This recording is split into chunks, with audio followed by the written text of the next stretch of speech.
Les damos la bienvenida a nombre de FUNEICO, la Fundación de Enfermedad Inflamatoria Intestinal de Colombia. Estamos, primero que todo, pues me presento, soy el doctor Fabián Puentes, uno de los gastros de esta fundación, y esta noche tenemos el placer y el honor de tener como conferencista a nuestra gestora, alma y nervio de esta fundación, que es Carolina Samper. Carolina Samper, por todos ustedes conocida, es psicóloga, su profesión, y además es paciente, como todos ustedes, con enfermedad inflamatoria intestinal. Quizás hace 2 semanas estaba, como muchos de ustedes, hospitalizada por una crisis, pero aquí está hoy, dándonos de su tiempo, dándonos de su conocimiento y brindándoles a todos ustedes esta charla que esperamos se pueda aprovechar al máximo. Carolina, pues te dejo con el público. Al final vamos a tratar de resolver algunas de las preguntas que ustedes previamente habían mandado. Algunas pues no tienen relación directa con el tema, pero las que están relacionadas directamente con nuestro tema trataremos de resolverlas. Sin más preámbulo, Carolina, muy buenas noches y te dejo a cargo. Hola a todos, ¿cómo están? Espero que todos estén bien, que estén entrando en remisión o algo parecido. Y espero también que este webinar les ayude un poco a aprender a manejar un poco sus emociones, a estar bien anímicamente. Entonces, bueno, las preguntas que tengan a lo largo del webinar pueden escribirlas en el chat. Lo encuentran ahí en conversación. Yo creo que hoy no vamos a responder preguntas habladas por personas, sino únicamente las que escriban en el chat de aquí del webinar. Entonces voy a compartirles mi pantalla para empezar. Alteraciones psicológicas y emocionales que podemos desarrollar si tenemos la enfermedad inflamatoria intestinal y cómo manejarlas de una forma no farmacológica. Entonces, primero que todo, y esto ya se los he dicho en diferentes webinares que hemos realizado, el tratamiento para la enfermedad inflamatoria intestinal no debe ser únicamente el reducir la actividad de la enfermedad, tiene que ser también un conjunto de cosas que hacen diferentes profesionales en la salud. Esto para poder mejorar la calidad de vida de todos nosotros los pacientes y para que el grado de discapacidad que tenemos sea atendido de forma multidisciplinaria. Entonces, en este punto es importante que no solamente el gastroenterólogo o el coloproctólogo nos vea, sino también tener una mirada desde el punto de vista de un psicólogo, de un nutricionista, si digamos tenemos manifestaciones extraintestinales, que todos trabajen en conjunto para poder tener una mejor calidad de vida como pacientes.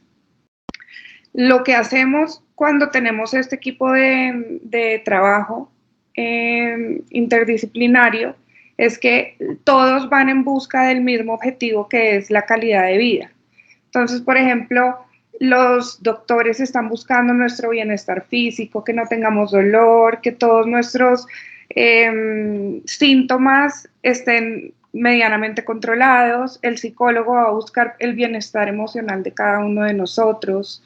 También tenemos una red interpersonal, que es todo el grupo de apoyo que tenemos con nuestra familia, con nuestros amigos, con nuestro grupo de trabajo.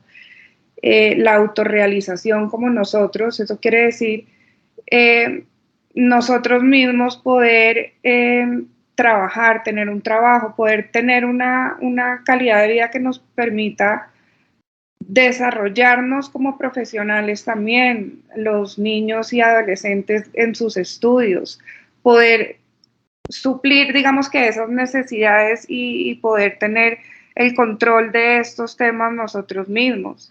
La inclusión social, no permitir que, digamos, la enfermedad nos limite en cuanto a salir, en cuanto a poder ir a visitar a un amigo, en cuanto a asistir a reuniones familiares, saber cómo hacer en cada una de estas situaciones para poder tener esta calidad de vida. Y el bienestar socioeconómico, que es, digamos que el conjunto de estas últimas tres cosas, la red interpersonal, la autorrealización y la inclusión social. Digamos que el deterioro de la calidad de vida de nosotros como pacientes con enfermedad inflamatoria intestinal se debe a que la enfermedad es una enfermedad crónica, es decir, que no es una enfermedad que tenga cura, sino que vamos a tener periodos de remisión y periodos de actividad de la enfermedad. Entonces, esto va haciendo que nuestra calidad de vida, si no tenemos un buen grupo interdisciplinario y no tenemos un buen manejo psicológico, pues va a hacer que sea una calidad de vida un poco pobre. No sabemos cómo es la evolución de la enfermedad, ni cuándo nos va a dar un brote, qué tan severas van a ser las crisis, cuándo nos van a hospitalizar, si requerimos cirugía o no. Digamos que la posibilidad de que tengamos efectos adversos a las medicinas que utilizamos. Por todo esto, lo que nosotros tenemos que hacer es saber cuáles son las herramientas para fortalecer ese bienestar emocional que necesitamos y así poder afrontar todo esto. Y si no lo podemos hacer nosotros mismos, es importante la ayuda de un psicólogo.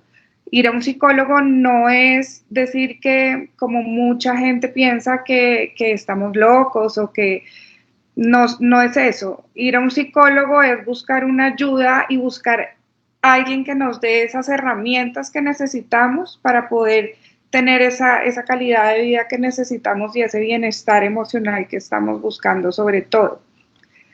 Esto también ya lo había hablado en alguna conferencia y es que hay diferentes etapas emocionales ante el diagnóstico de una enfermedad inflamatoria intestinal. Estas son 4 y son 4 etapas por las que debemos pasar y vivir cada una de ellas para poder tener como un sentido de pertenencia a nuestra misma enfermedad y situación de vida. Por ejemplo, el miedo. El miedo es la primera etapa que afrontamos cuando nos dan el diagnóstico de la enfermedad. Es cuando el médico nos dice, mira, tienes enfermedad de Crohn, tienes colitis ulcerativa. No sabemos qué es esa enfermedad y por eso es que sentimos ese miedo de qué va a pasar, qué va a ser de nosotros en un futuro. Luego viene la frustración, que es no poder controlar, tener que padecer estos periodos de actividad y no poder controlarlos, tener que depender de un médico, tener que depender de un medicamento. Entonces, esto pasa a la etapa de la preocupación, de cómo vamos a hacer, cuándo vendrá otra vez el periodo de actividad, cómo puedo lograr la remisión.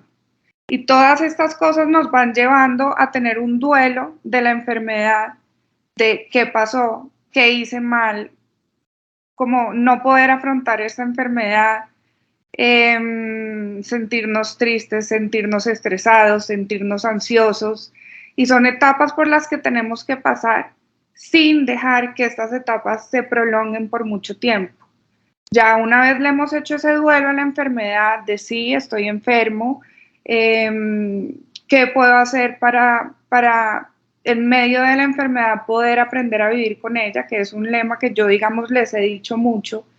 Tenemos que aprender a vivir con la enfermedad y también es el lema de FUNEICO, aprendiendo a vivir con enfermedad inflamatoria intestinal. Una vez que hemos pasado por todas estas etapas, ya sea solos o con la ayuda de un psicólogo, tenemos que empezar a formularnos estrategias de cómo vamos a vivir con ella, qué tenemos que hacer, cómo debemos afrontarla, cómo podemos eliminar esta depresión, esta ansiedad, el estrés. Muchas personas dicen es que la depresión o el estrés o la ansiedad me causó la enfermedad. No, la enfermedad está demostrado que no tiene, digamos que no hay una causa específica que yo te diga, mira, el estrés me causó la enfermedad inflamatoria intestinal o la depresión. No, es un conjunto de cosas. Hay factores genéticos, hay factores psicosociales, hay factores ambientales, pero nosotros podemos manejar el estrés, la depresión, la ansiedad y hacer que se puedan ser de pronto menos frecuentes las activaciones de la enfermedad. A mí, por ejemplo, como paciente, yo ya sé que cuando estoy muy estresada, de pronto puede venir un episodio de actividad de la enfermedad. Entonces, controlando estos síntomas, controlando ya una vez he descubierto cuando me siento triste, estresada, ansiosa, aprender a controlar estas emociones para que de pronto la enfermedad no se active o también para nosotros poder estar un poco más tranquilos. Digamos que el adecuado manejo psicológico es evitar que el paciente pueda experimentar la depresión, la ansiedad, el distanciamiento social, cambios a nivel laboral y familiar y la baja autoestima.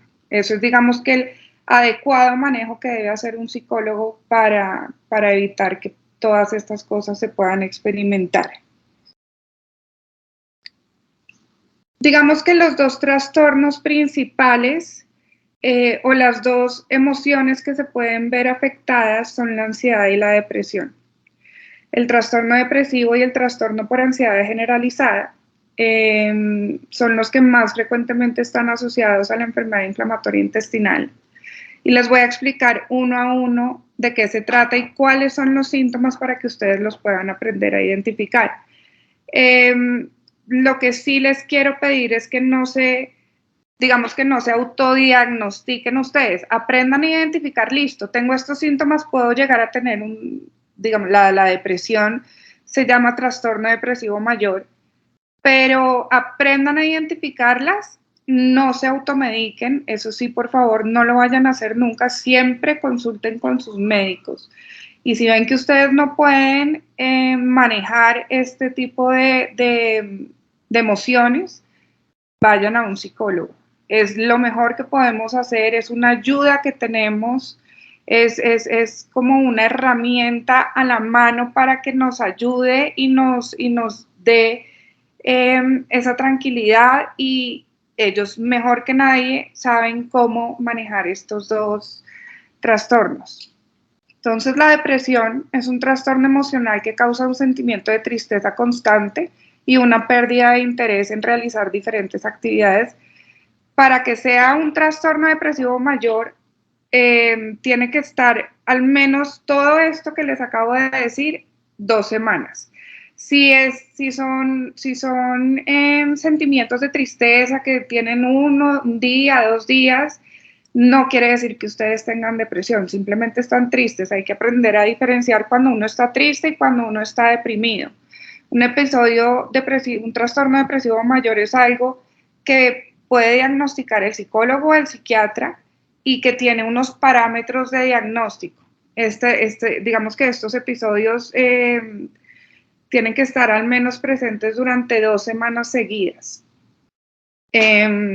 Esta depresión afecta los sentimientos, los pensamientos, el comportamiento de una persona y puede causar una variedad de problemas físicos y emocionales. En mi caso, cuando estoy deprimida, eso genera estrés, genera ansiedad y se va a desencadenar en que se pueden exacerbar los síntomas de mi enfermedad. Es posible que también cuando uno está deprimido tenga dificultades para realizar actividades cotidianas y a veces uno puede sentir que no vale la pena vivir. Cuando uno empieza a tener este tipo de sentimientos, de manifestaciones de siento que yo no debería vivir, es importante buscar ayuda, es importante asistir a un psicólogo, a un psiquiatra, porque digamos que esta es la parte que no es tan normal cuando uno tiene un trastorno depresivo mayor. ¿Cuáles son los síntomas para saber que uno está deprimido? Sentimientos de tristeza, ganas de llorar, vacío o desesperanza. Recuerden que esto tiene que estar presente al menos 2 semanas continuas. Arrebatos de enojo, irritabilidad, frustración, por cosas que no necesitan mucha importancia o que no deberían tener mucha importancia. Por ejemplo, no sé, me caí, le estoy dando muchísima importancia a esa caída, pues ahí de pronto ya puede ser, y físicamente estoy bien, no me pasó nada, pero le di mucha importancia. Ese enojo, esa irritabilidad o esa frustración que sentimos no debería ser tan exagerada. Pérdida de interés o placer por la mayoría de las actividades habituales o todas las que hacemos. En esto podemos incluir las relaciones sexuales, los pasatiempos que hacemos de vez en cuando, los deportes, perdemos el interés por todo esto, las alteraciones del sueño como el insomnio o dormir demasiado, cansancio, falta de energía, cuando necesitamos de más esfuerzo para hacer las cosas, falta de apetito y adelgazamiento o más antojos de comida y aumento de peso. Estos cambios en el apetito pueden también ser un síntoma. Ansiedad, agitación, inquietud, lentitud para razonar, para concentrarse, para hablar, para hacer movimientos corporales. Digamos que hay una parte de la expresión corporal que demuestra mucho cómo está la persona. Si uno está encorvado, con la mirada caída, hablando pasito, esos también son indicios de que la persona está triste, no está bien, mientras que si uno está derecho, con la cara alegre, su tono de voz es alto, eso nos hace pensar que la persona está bien. La expresión corporal tiene mucho que ver. Cuando uno tiene sentimientos de inutilidad o de culpa, fijación en fracasos del pasado o autorreproches que ya pues no tienen que ver con el momento.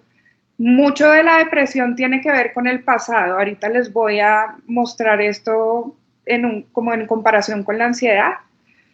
Dificultad para pensar, concentrarse, tomar decisiones, recordar cosas. Tenemos la mente en otra parte, no la tenemos en el aquí y el ahora, que es lo que deberíamos tratar de hacer, siempre estar en el aquí y el ahora. Con el pasado ya no podemos hacer nada y el futuro pues viene, pero hay que tratar de vivir lo más que se puede el aquí y el ahora. Pensamientos frecuentes o recurrentes sobre la muerte, pensamientos suicidas, intentos suicidios o suicidas o suicidio. Aquí ya es donde tenemos que buscar ayuda profesional, no tratar de solucionar las cosas nosotros mismos o la familia o el amigo, no. En estos casos, ya en este último síntoma, es importante que se busque ayuda profesional. En cuanto a la ansiedad, pues hay muchos tipos de ansiedad. Aquí vamos a centrarnos en el trastorno de ansiedad generalizada. Y la ansiedad se define como preocupación excesiva y continua que es difícil de controlar y que interfiere en actividades diarias. Esto puede ser un signo de trastorno de ansiedad generalizada. Es una respuesta mental y física ante un estímulo y generalmente este estímulo es un peligro, una situación de amenaza. Me refiero a amenaza, sé que de pronto puede venir un episodio de actividad de la enfermedad y me siento amenazada ante esto, entonces mi respuesta mental y física va a ser una respuesta ansiosa. Ya les voy a explicar un poco más detalladamente a qué me refiero con esto.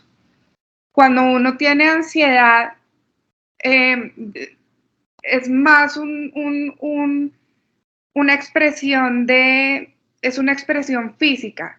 Se nota mucho en nuestros movimientos corporales y tiene más que ver con el futuro, mientras que la depresión está ligada al pasado o puede estar ligada al presente por alguna situación actual que esté viviendo. Pero es una preocupación ante el futuro. Entonces, también es una preocupación por determinados asuntos que son desproporcionados en relación con el impacto de los acontecimientos. Era algo que les contaba, pues lo mismo que les hablaba anteriormente de la caída, reacciono desproporcionadamente ante esa caída, pensar demasiado en los planes y las soluciones a todos los peores resultados posibles. Siempre estamos viendo el vaso medio vacío, entonces siempre estamos tratando de buscar el peor resultado o lo malo que pueda pasar. Percibir situaciones y acontecimientos como amenazantes, incluso cuando no lo son. Dificultad para lidiar con situaciones de incertidumbre, el no saber qué va a pasar. Temperamento indeciso y miedo a tomar una decisión equivocada. La incapacidad para dejar de lado u olvidar una preocupación.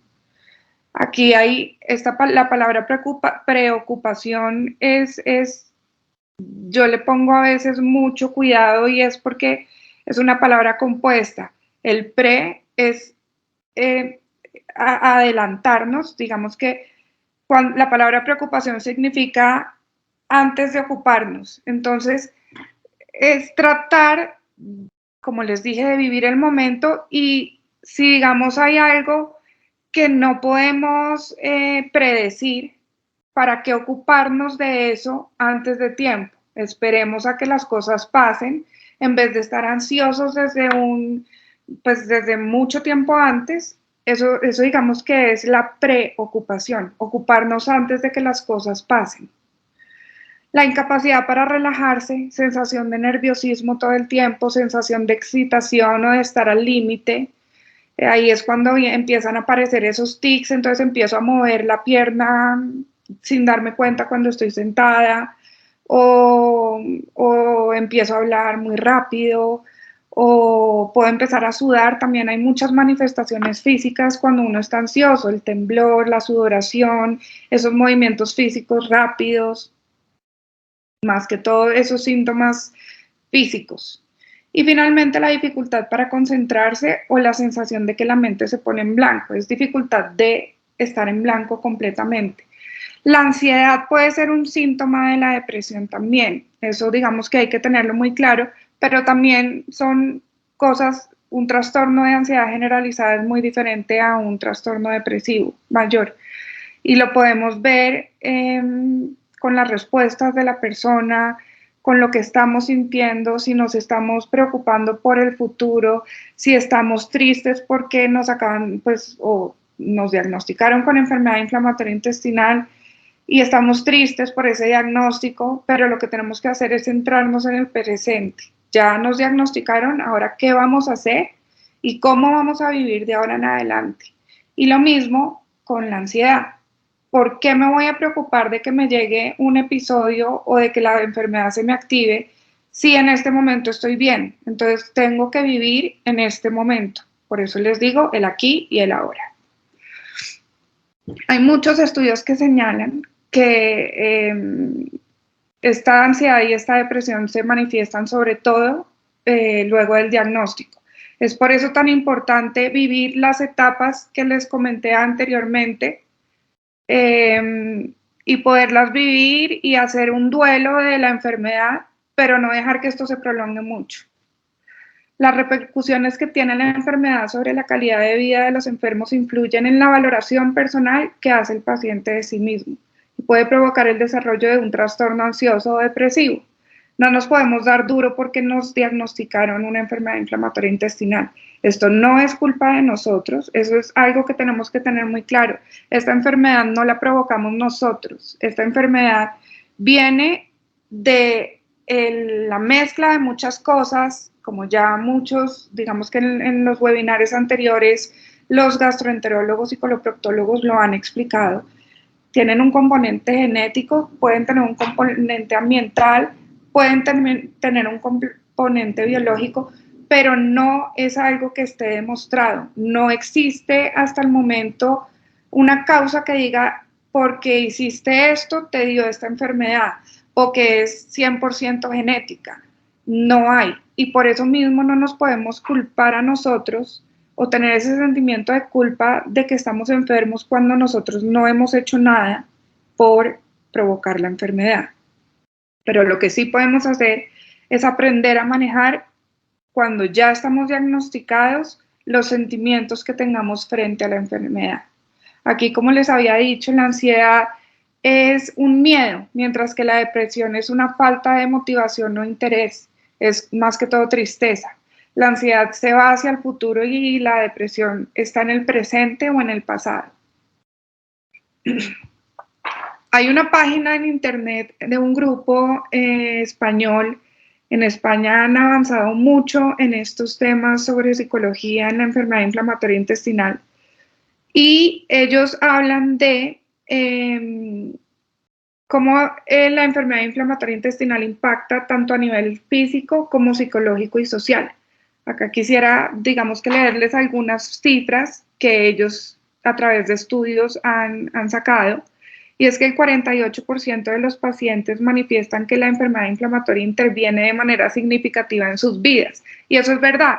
Nosotros tenemos que tener medicamentos, nosotros tenemos que estar pues cuidándonos de los alimentos. Entonces es algo que interviene significativamente en nuestra vida siempre, pero no es algo malo, simplemente tenemos que aprender a manejarlo y aprender a vivir con esto. Un 29 al 35% de los pacientes en remisión manifiestan una sintomatología ansiosa y o depresiva. Y esto ocurre también porque, como les había dicho anteriormente, o estamos muy enfocados en el pasado o estamos muy preocupados por el futuro. Entonces, tenemos que tratar de vivir el momento y si estamos en remisión, vivir la remisión, no pensar en qué momento va a venir un periodo de actividad. Lo otro es, hasta el 60 y el 80% de los pacientes en brote manifiestan sintomatología ansiosa y o depresiva. Esto también, claro, ahora tengo la enfermedad activa, ¿qué voy a hacer? No voy a poder ir al trabajo, o por qué se me activó la enfermedad, qué hice, y ahí es cuando aparece la parte ansiosa o depresiva de estos trastornos. Y la presencia de alteraciones psicológicas incrementa la sintomatología de la enfermedad inflamatoria intestinal. El 90% de los pacientes creen que el estrés provoca recaídas. No está demostrado que el estrés provoque recaídas. Puede ser la alimentación, puede ser cualquier otra cosa, pero hay que aprender a ver qué nos está provocando esto. Si sí es el estrés, si es el estrés, aprender a manejar el estrés. Como les dije a mí, el estrés he descubierto que sí, en ocasiones me aumenta o me trae un brote, pero no siempre es así. El estrés, la ansiedad y la depresión, ¿cómo aprender a diferenciarlas? Ya se los había dicho.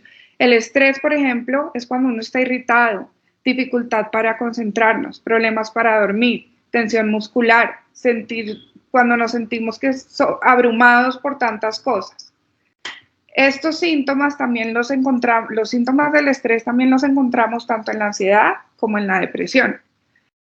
En la ansiedad está la preocupación excesiva, la inquietud, la dificultad para poder relajarse, episodios de pérdida de memoria. Y en la depresión está la tristeza, la pérdida de interés, sentimientos de culpa y cambios de apetito y problemas también para dormir. ¿Cómo podemos hacer según este grupo de estudio para controlar estas tres emociones? Para el estrés, organizar el tiempo, la respiración es importante, aprender técnicas de relajación, cuidar la alimentación y el ejercicio. Lo más importante que tenemos que tener en cuenta es no podemos controlarlo todo, tenemos también que soltar un poco. En cuanto a la ansiedad, sustituir los pensamientos negativos por positivos, no estar preocupados y no estar pensando siempre en el futuro negativamente. También podemos pensar en el futuro positivamente. Listo, vamos a hacer que este periodo de remisión espere un poquito y me dé tiempo o se demore en aparecer un brote. Focalizarnos en el presente, vivir en el aquí y el ahora. También acá las técnicas de relajación y comer sano y hacer ejercicio. Y para la depresión, cuestionar los pensamientos, porque estamos pensando siempre negativamente, lo mismo que con la ansiedad. No de todo es culpa de nosotros, porque tratar de pensar positivamente. Sé que es difícil hacerlo, sé que cuando uno está deprimido es muy difícil pensar positivamente, pero esto nos puede ayudar a sobrellevar, digamos que la enfermedad y esa depresión, no dejar que avance y que no se convierta en un trastorno depresivo mayor. Planificar las actividades, comer sano, hacer ejercicio y respetar las horas de sueño. Si se dan cuenta, en las tres emociones aparece comer bien y hacer ejercicio. El ejercicio es algo muy importante para liberar endorfinas. Estas endorfinas hacen que uno se alegre, pues, no se alegre obviamente por hacer ejercicio, pero sí va a sentir más tranquilidad cuando internamente ya nos vamos a sentir un poco mejor, vamos a sentir un poco más de energía. Entonces es importante comer sano, comer bien. Todos tenemos el libro de Cocina con enfermedad inflamatoria intestinal y sé feliz, y ahí tenemos consejos valiosísimos para poder tener una alimentación sana dependiendo de nuestra enfermedad. Y el ejercicio, no excedernos. Estudios dicen que más o menos 30 minutos al día caminando, lo que sea, 30 minutos al día de ejercicio 4 o 5 veces a la semana es perfecto. ¿Cuándo es recomendable solicitar ayuda profesional? Ante síntomas frecuentes, intensos, si ven que la depresión lleva más de 2 semanas y que persiste. Y si los síntomas interfieren de manera significativa en su calidad de vida, en su vida diaria, no me puedo concentrar, entonces no estoy pudiendo trabajar, pues no solamente lo que yo les estoy contando les va a servir, obviamente les va a funcionar y los va a ayudar un poco a identificar qué les está pasando, pero cuando ya interfiere en nuestras actividades diarias, en nuestro trabajo, en nuestro estudio, es importante buscar ayuda. Hay hay tres cosas que funcionan mucho y que conocerlas nos ayuda un poco a entender y a salir de esta parte emocional. Uno, cuando tenemos la enfermedad inflamatoria intestinal. La primera es la resiliencia. La resiliencia es la capacidad que tenemos para hacer frente a las cosas que nos suceden, a las adversidades, poder superarlas y transformar esas adversidades en algo positivo. Por ejemplo, yo tuve que dejar de trabajar en psicología, en lo que yo hacía. Yo era directora de recursos humanos y en un momento de mi enfermedad yo tuve que renunciar a mi trabajo porque no podía estar en mi trabajo todos los días y no me sentía bien con esto. Estas adversidades que me enseñaron que soy buena para hacer otras cosas. Hoy en día trabajo en agronomía, en flores, y que aprendí esto fue positivo para mí porque aprendí que para mí es mejor estar en el campo, me siento más tranquila, me puedo relajar más, mis niveles de ansiedad son más bajitos. Obviamente hay épocas en las que mi ansiedad sube un poco por el tema del trabajo, pero pude convertir una adversidad que tenía, superarla y la transformé positivamente. Entonces, mi enfermedad me permite trabajar en esto y me siento mejor, me ayuda a sentirme mejor. La inteligencia emocional expresa en qué medida las personas atienden y valoran sus sentimientos, la atención. Tienen una visión clara y no confusa sobre los sentimientos, la claridad, y utilizan el pensamiento positivo para reparar los estados de ánimo negativos. Entonces es saber en cada momento qué es lo que me está pasando, poder desentrañar esa maraña que nos pasa cuando no sabemos por qué estamos así. Entonces miremos qué está pasando, por qué me estoy sintiendo así, qué estoy experimentando. Eso es tener un poco de la inteligencia emocional, cómo podemos manejar nuestros sentimientos, que no nos afecten a nivel laboral, a nivel educativo, a nivel social, y las estrategias de afrontamiento.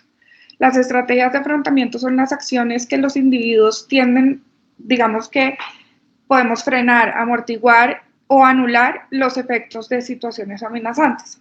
Entonces, aprendamos a afrontar nuestra enfermedad con estrategias de relajación para que no me dé esa ansiedad.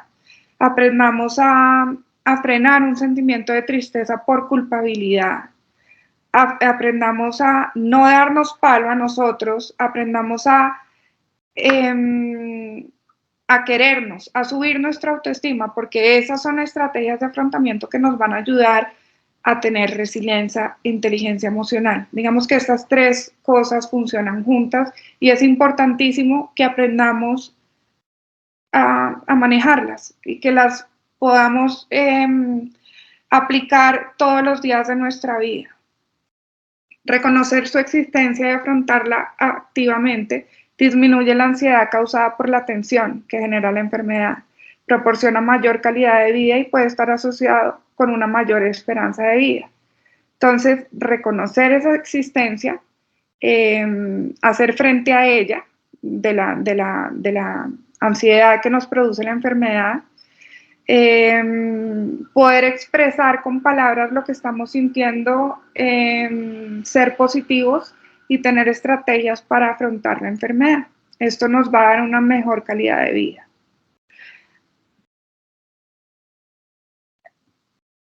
Hay un modelo de intervención psicológica para pacientes con enfermedad inflamatoria intestinal. Esto fue puesto en un estudio por una psicóloga chilena y consta, digamos, de 5 etapas. El primero es vivir con la enfermedad inflamatoria, es conocer y comprender qué es la enfermedad, cómo voy a hacer para vivir con esta enfermedad. Entonces aquí empieza la relación médico-paciente. Muchas veces les he dicho que esta relación médico-paciente tiene que ser una relación en donde el paciente sienta la confianza con el médico para decirle cómo se está sintiendo, qué está sintiendo, y también el médico darle al paciente, digamos, que la tranquilidad de que de que se puede controlar la enfermedad o de que sabe cómo existe un tratamiento, podemos controlarla. O sea, que el médico nos dé la confianza para nosotros decir, listo, voy a poder manejar la enfermedad, existen estos tratamientos. Entonces, conocer esta enfermedad, nuestro médico nos explica qué es la enfermedad, si no entendemos, sigamos preguntando, digamos que FUNEICO también existe para esto, para educar, para dar información sobre la enfermedad, por eso hacemos todos los webinars que hacemos, por eso tenemos un chat. Entonces, digamos que esto ayuda el tener más conocimiento y más manejo de la enfermedad nosotros mismos como pacientes, ayudan a disminuir los niveles de la ansiedad. La segunda etapa es la regulación del estrés y de la ansiedad. ¿Qué herramientas de manejo de estrés y ansiedad tengo? Ya sabemos qué es la ansiedad, cómo podemos reconocerla, cómo podemos regularla, y existen más herramientas para hacer esto. El año pasado hicimos un webinar con una coach que se llama Juana Márquez y ella nos hablaba del mindfulness. El mindfulness es esa conexión cuerpo y mente en la que podemos nosotros mismos regular nuestras sensaciones a través de nuestra mente y de nuestra respiración. Entonces, tener un nivel de conciencia en este momento, en el aquí y en la ahora, y que nuestra mente no nos juegue, digamos, con pensamientos negativos, con juicios, sino aprender nosotros a controlar nuestra mente, esa ansiedad que nos producen las preocupaciones. Y esto se hace ¿cómo? A través de la conciencia de lo que estamos haciendo en este momento y de ejercicios de respiración. La tercera etapa es el contacto que tenemos con contacto cuerpo y emoción, que es cómo podemos nosotros a través de nuestro cuerpo y de nuestros sentimientos, la emoción que estamos sintiendo, aprender a manejar esa emoción. ¿Cómo lo hacemos? El mindfulness. Poder conectar con esa emoción sin juicio. No digamos, en este momento, les voy a poner un ejemplo. Tengo miedo. No voy a juzgar el miedo que estoy sintiendo, sino que lo voy a sentir, voy a respirar y voy a ser consciente el por qué ese miedo está ahí. ¿Miedo a qué? Miedo a que la enfermedad se active. Pero ¿por qué estoy sintiendo ese miedo en este momento si eso no ha pasado? Hacer un poco consciente el por qué la emoción que estoy sintiendo en ese momento. Aprender a usar el cuerpo. Entonces ya sé que si tengo un tic, estoy ansiosa. ¿Qué está pasando? Conectémonos. Entonces empiezas a respirar, empezamos a identificar por qué está empezando ese sentimiento de ansiedad, por qué es lo que está pasando. para poder así frenarlo y convertirlo en algo que no nos vaya a afectar. La etapa 4 es consumir, digamos que consumir un nuevo relato quiere decir cómo voy a aprender a vivir, digamos, ya sé que tengo una enfermedad inflamatoria intestinal, cómo la voy a incorporar en mi vida y de ahora en adelante cómo voy a vivir con ella. Entonces, aquí está la aceptación de la enfermedad. Nuevamente, no juzgar. Nosotros no elegimos tener la enfermedad y no hicimos que, digamos que no fue nuestra culpa que esta enfermedad apareciera.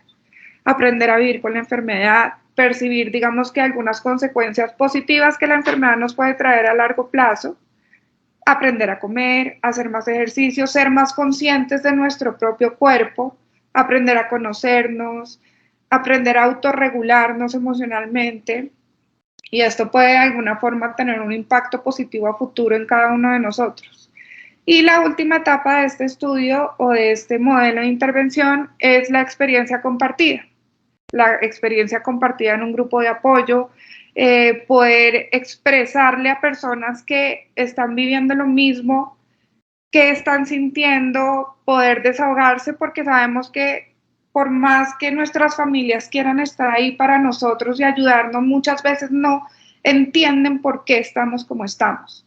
Entonces, la experiencia compartida ayuda a saber que no estamos solos, que hay más personas que me entienden, que puedo contar con otras personas, que si tengo un problema con respecto a mi enfermedad, puedo hablarlo con un grupo de apoyo. Y eso, y para eso está FUNEICO, para ser un grupo de apoyo, para poder ayudarnos mutuamente y ofrecer ese hombro o esa mano de apoyo que como pacientes necesitamos en momentos en los que hemos caído en una depresión o en una ansiedad o en el estrés o simplemente estamos ahí. Y finalmente, esto es algo pues digamos ya mío y es no dejemos que la enfermedad inflamatoria intestinal nos defina. Es importante aprender a manejar nuestras emociones y a ser conscientes de nuestro cuerpo para así evitar cualquier trastorno psicológico derivado de la enfermedad inflamatoria intestinal, perdón por ese error, y poder tener una buena calidad de vida. Si definitivamente no puedes tú solo, siempre habrá un profesional que pueda acompañarte en el proceso. Esto es súper, súper, súper importante.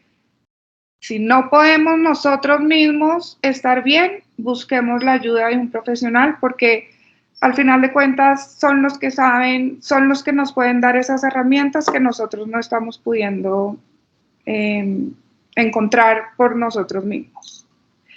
Muchas gracias. De las preguntas que previamente nos habían enviado, pues tú contestaste muchísimas durante la charla. Hablaste muy claramente, muy concisamente sobre el trastorno depresivo y el ansioso, sobre el manejo de la depresión. Hay una cosa que sí me gustaría de pronto, que es una de las preguntas que hacen acá, es cómo afrontar la falta de diagnóstico cuando los síntomas empeoran. Muchas veces ni siquiera es cuando el diagnóstico ya está hecho y viene una crisis que uno pregunta, venga, ¿qué fue lo que hice mal? ¿Qué dejé de hacerlo? Sino muchas veces frente a la ansiedad de no saber qué es lo que tengo. Como todos nosotros hemos visto en este tiempo, hacer el diagnóstico de la enfermedad inflamatoria intestinal no es fácil, sobre todo con el Crohn. Pero este es un problema que no solamente nos pasa a nosotros, es un problema que es mundial. De hecho, con las enfermedades raras y huérfanas, pues casi siempre pasa eso.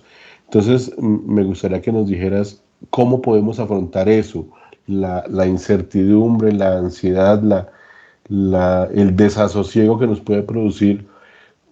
Y yo tengo que decirlo pues también abiertamente, muchas veces a los médicos, el no poder llegar a identificar una causa de enfermedad o una causa de crisis.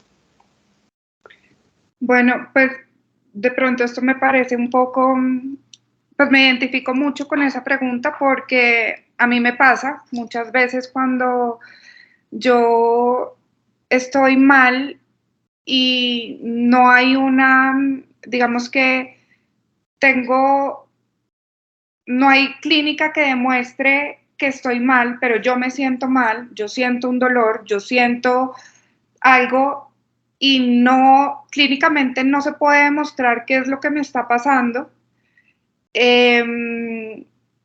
pues, claramente entro en ansiedad y mi médico, el doctor García, es el que lleva las de pagar con todo esto, porque mi ansiedad, digamos que lo llena de preguntas, ¿qué hago? No me siento bien, y yo sé que él también se angustia porque clínicamente no estoy mal. Pero lo más importante en estos casos, siempre vamos a tener la incertidumbre de qué será lo que está pasando. Vamos a tener, digamos que, esa ansiedad como tal. Lo importante es no culparnos, lo importante es saber que va a existir o en algún momento va a llegar una solución a ese problema, algo, algún examen, algún medicamento me va a ayudar, y lo más importante es tener adecuadas técnicas de respiración para que esa ansiedad no se nos eleve un poco más. Entonces, hay una técnica de respiración que a mí me funciona mucho. Es una técnica que vi en algún video y es: yo respiro, es una respiración profunda, entonces yo respiro en 4 tiempos, cuento hasta 4 mientras estoy respirando, retengo la respiración en 5 tiempos, entonces cuento hasta 5 sin soltar la respiración y suelto la respiración en 7 tiempos. Esto va a hacer que entre oxígeno a mi cerebro y de pronto me baje un poco los niveles de ansiedad.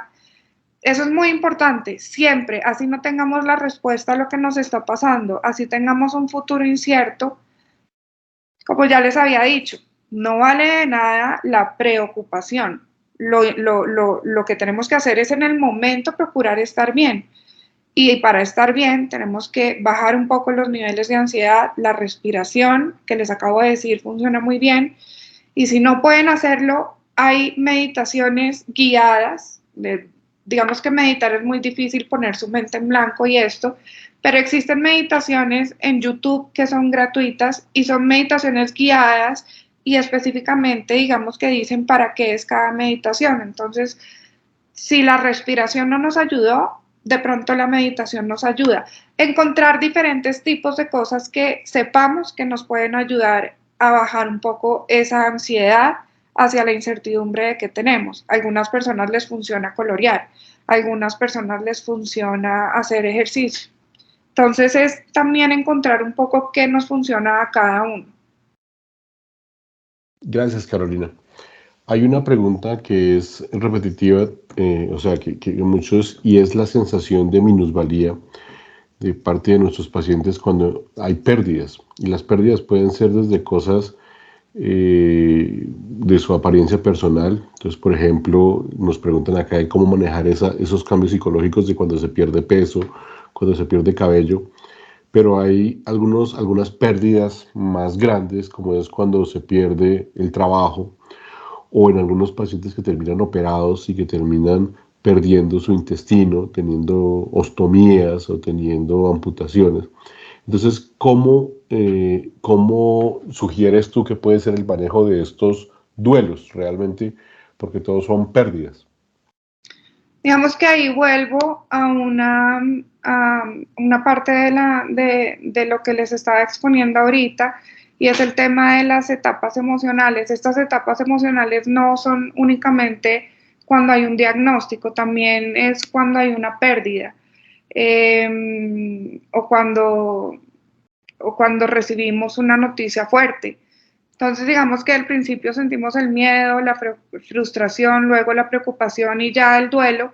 Y lo más importante es que tenemos que aceptar nuestra condición, tenemos que aceptar nuestra condición de tener una enfermedad inflamatoria intestinal. Aparte de eso, aceptar que van a venir unos cambios, y poco a poco, yo no les voy a decir que esto va a ser muy rápido y que haciendo, digamos que toda esta introspección de lo que está pasando van a poder sentirse bien al otro día. No, estas cosas llevan tiempo, claro. tener una cirugía y que te hagan una ostomía, es una pérdida. Estás perdiendo una parte de tu cuerpo, está cambiando la forma de tu cuerpo, tienes que adaptarte a nuevas formas de afrontar, como ponerte un vestido de baño, cualquier cosa. Entonces es poco a poco, esto no pasa de la noche a la mañana, y en estos casos en los que esta pérdida nos está superando, es importante buscar ayuda psicológica. Si no, es aceptar y aprender a vivir, buscar la forma de, bueno, ¿cómo voy a empezar a vivir con esto? Buscar ver el vaso más lleno que vacío, buscar las soluciones a cómo vamos a vivir de ahora en adelante. Por ejemplo, si te van a hacer una ostomía, listo, ya no tengo que correr a buscar un baño, ya no tengo que preocuparme porque voy a salir y no voy a tener no voy a tener el control de los esfínteres para poder estar toda la noche en un concierto. No sé, tratar de ver el lado positivo de algunas cosas. Luego uno se acostumbra, todo es costumbre, y uno se va a acostumbrar y va a empezar a verle el lado positivo. Yo no les estoy diciendo es lo mejor del mundo que me vayan a hacer una ostomía. No me ha pasado a mí, pero siento que si eso me pasara, hay que empezar a hacer el duelo y luego ya empezar a buscar qué cosas puede traer de bueno esto. Gracias, Caro. Desde Facebook y desde Ecuador preguntan, ¿la pérdida de sueño en qué etapa entra? Ya que siempre pienso, ¿cómo amaneceré? ¿Sí podré ir a trabajar? Es un paciente con colitis ulcerativa. Esa incertidumbre, ¿en qué fase, en qué etapa se podría considerar, Caro? Pues digamos que eso no entra dentro de una etapa como tal. Es un pequeño síntoma de ansiedad que tenemos, que nos estamos preocupando por algo que no ha llegado. Es tratar, no hay una etapa para catalogar esa ansiedad de cuando me voy a ir a dormir. Todos tenemos pensamientos cuando nos vamos a ir a dormir de qué va a pasar mañana, y muchas veces esos pensamientos nos impiden conciliar el sueño. Una técnica que funciona mucho y no es, bueno, ¿qué va a pasar mañana? No puedo dormir. Entonces me levanto, no me quedo dando vueltas y pensando en la cama, cojo una libreta, cojo un esfero y empiezo a anotar las posibles soluciones a si eso realmente pasara. Entonces, mañana me voy a despertar y la enfermedad va a estar activa. Esa no es la forma en que deberíamos pensar. Empezando por ahí, digamos que si tenemos esos pensamientos, vamos a hacer que la ansiedad suba y de pronto el estrés o cualquier cosa puede activar la enfermedad. Pero ya tienes ese sentimiento. ¿Qué pasa? Te paras, coges una libreta, un esfero y empiezas a anotar las posibles cosas que podrías hacer si eso pasara, si te despiertas mañana y tu enfermedad está activa. Entonces, ¿qué puedo hacer? Pues llamo a mi jefe, escribes, llamo a mi jefe y le digo, tengo que ir al médico, tengo que ir a la clínica, buscar las soluciones a eso, pero siempre tratar de pensar que no podemos acostarnos a dormir pensando así, tratar de tener un sentimiento positivo frente a lo que va a pasar. Caro, muchas gracias. Una de las preguntas más frecuentes que recibimos en la consulta es si el uso de terapias alternativas que están muy de moda en estas épocas redunda o puede dar resultados positivos en el manejo de la enfermedad. ¿Tú qué nos puedes opinar desde el punto de vista de la salud mental? Siempre y cuando no interfieran con nuestro tratamiento, eh, no veo por qué no hacerlas si sientes que te van a funcionar o que te funcionan. Cuando digo no dejar que interfieran con el tratamiento es no dejar que el médico alternativo te diga, ya no tomes más este medicamento. Siempre hay que consultarle al gastroenterólogo o al coloproctólogo primero antes de tomar cualquier medicina natural o de dejar cualquier medicamento. Estos tratamientos alternativos de acupuntura, puede que te funcionen a bajar los niveles de ansiedad, a sentirte mejor, pero lo más importante es no dejar que interfieran con el tratamiento que nuestro médico gastroenterólogo o coloproctólogo nos está dando, porque al ser medicina natural y alternativa, puedo equivocarme, pero puede interferir con algún medicamento, no es 100% seguro. Entonces, siempre antes de tomar cualquier cosa natural, pregúntenle a su médico y no lo vayan a hacer porque el médico alternativo les dijo que sí. Hay muchos médicos alternativos que hoy en día dicen, esto puede curar el Crohn o la colitis. Eso no es cierto, no existe un estudio que haya demostrado que el Crohn y la colitis ulcerativa tienen cura. Tengan mucho cuidado con eso, con las medicinas milagrosas que ofrecen pues algunos médicos que no son ciertas.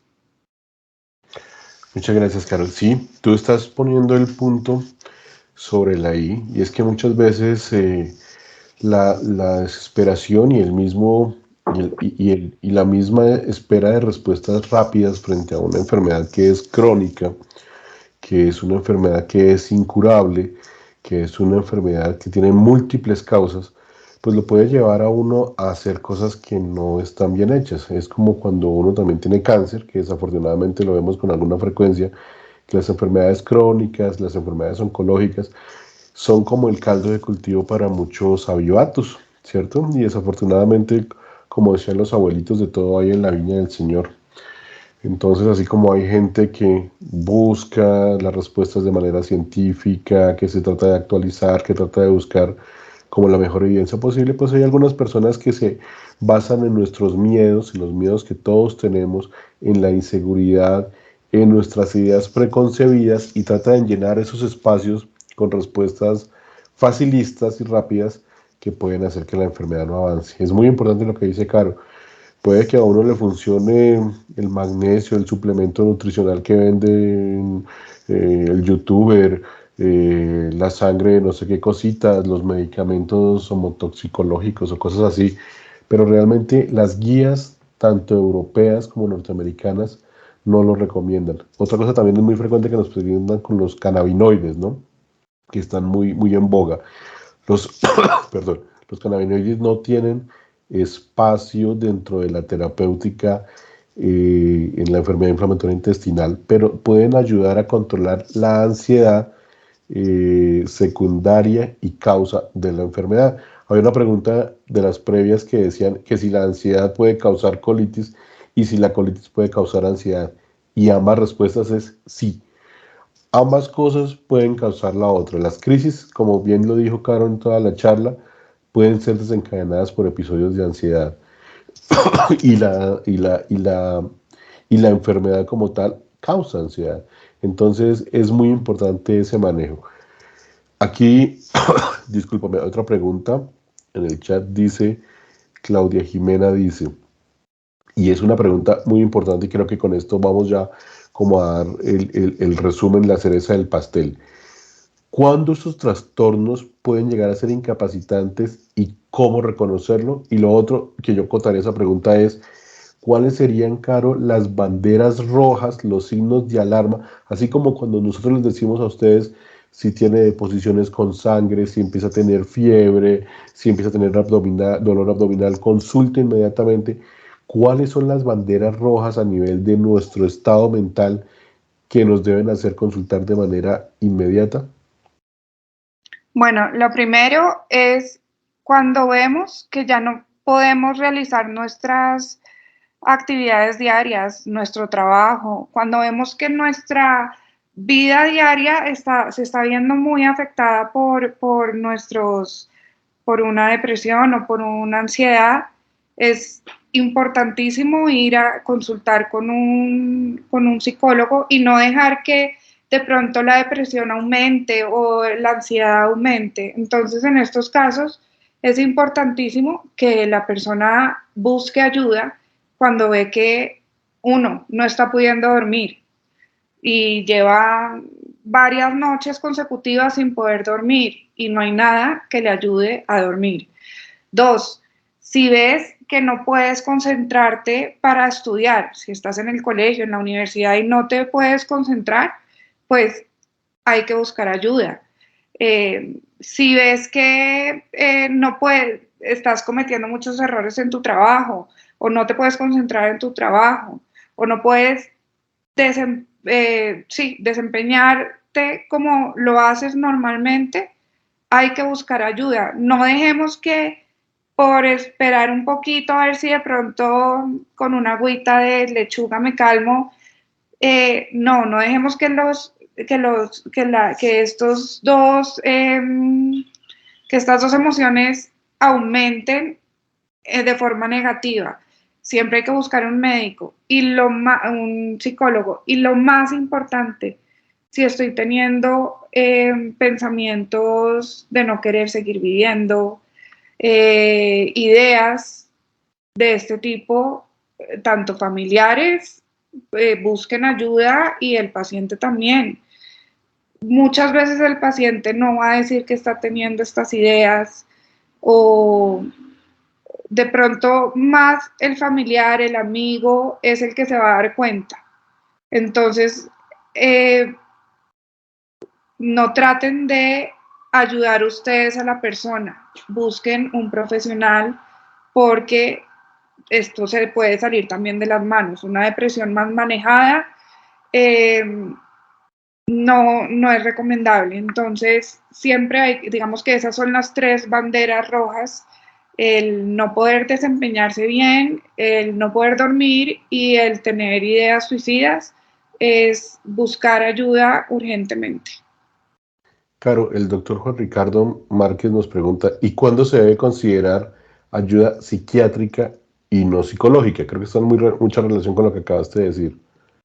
Generalmente el psicólogo, cuando ve que la persona, bueno, el primer paso es acudir a un psicólogo, tratar de manejar con una psicoterapia lo que está pasando, ya sea una terapia cognitiva conductual, transpersonal, cualquier terapia digamos que la psicología tiene muchas ramas y hay personas a las que les va mejor con una que con otra. Una de las posibilidades es que el psicólogo diga esto no está funcionando y remita al paciente a un psiquiatra. El psiquiatra, en este caso, es cuando la terapia sola no está funcionando y necesitan combinar la terapia con un medicamento, con un antidepresivo o con una benzodiazepina para hacer pues para los trastornos de ansiedad o de sueño. Entonces, en ese momento, el psicólogo remite al paciente a un psiquiatra. Y la otra es que uno mismo decide, quiero medicar, generalmente los psiquiatras te van a medicar. Entonces, creo que necesito medicación para poder controlar mi ansiedad porque físicamente y mentalmente no lo puedo hacer yo solo, ni con la ayuda de una terapia, pues consulte un psiquiatra. Perfecto, Carito. Bueno, pues no tenemos más preguntas en este momento en las plataformas. Eh, Quisiera pues ya darte las gracias por esta muy buena oportunidad que tuviste de enseñarnos a todos acerca de un tema tan importante y que después de pandemia estamos empezando a ver el descuido tan tenaz que hemos tenido, no solamente en esta patología, sino en todo, por no prender esos bombillos, no estar pendientes de esas banderas rojas de nuestra salud mental. Eh, Quisiera pues, Carito, agradecerte a todos los participantes, muchas gracias por su participación, por sus preguntas Y pues quisiera que entonces despidas este webinar, Caro. Bueno, pues, doctor, muchas gracias digamos, por el espacio y por la moderación de este webinar. Y hay una última cosa que también quisiera decirles que no la dije en la charla, lo pasé por alto, y es que hay que aprender también a decir que no. Si nosotros no nos sentimos bien para ir a un evento, para ir a una reunión, para salir, o sea, siempre tenemos que sentirnos cómodos con lo que estemos sintiendo en ese momento y aprender a decir que no siempre tratar de complacer a las personas de voy a ir a tu fiesta, voy a ir a tu reunión, voy a salir contigo, no, también tenemos que, una parte de nuestro autocuidado es nosotros tener la capacidad de decir que no ante ciertas cosas. Si el médico te está ofreciendo un tratamiento natural que tú sientes que no, pues que no va contigo, o si va a haber muchas personas que te van a decir, y familia y amigos que te van a decir, mire, yo conozco a esta persona que se curó del Crohn o de la colitis, yo conozco este médico que ha curado a mucha gente. Eso no existe, eso no es cierto. De pronto la persona lleva en remisión mucho tiempo, pero no está curada. Y aprendan a decir que no cuando se sientan presionados a ir a un médico al que no quieren ir. Siempre hagan lo que ustedes sientan desde su corazón, pero si no se sienten bien, no lo hagan. Y pues aquí estoy yo para cualquier cosa que necesiten. Yo ya no practico la psicología, entonces no los puedo atender yo, pero en sus CPS pueden remitirlos a un psicólogo, pueden buscar ayuda psicológica. De pronto, si en el grupo hay algún psicólogo que quiera ofrecer sus servicios también, podemos buscar un psicólogo. Y lo más importante es aprender a controlar nuestras emociones y a que todos nosotros estemos bien. Está el chat de Funeico para que expresen lo que quieran, lo que necesiten, y las personas que todavía no están en la fundación pueden escribir por Instagram o por la página www.funeico.com, y ahí podemos pues darles más información de cómo ingresar a la fundación, y estamos pues para ayudarlos en lo que necesiten. Carito, muchísimas gracias. Para la gente que pregunta, la charla queda grabada y va a quedar en las redes sociales de Funeico. Ahí en el chat de Telegram se darán posteriormente las indicaciones, porque todas estas charlas quedan grabadas para que las puedan revisar cuando puedan. Okay. Carito, muchísimas gracias. A todos una feliz noche y estamos para servirles. Acuérdense que Funeico, como ponemos la manito hace unos años cuando se inventaron, Funeico somos todos. Una feliz noche, que estén muy bien. Feliz noche a todos, adiós.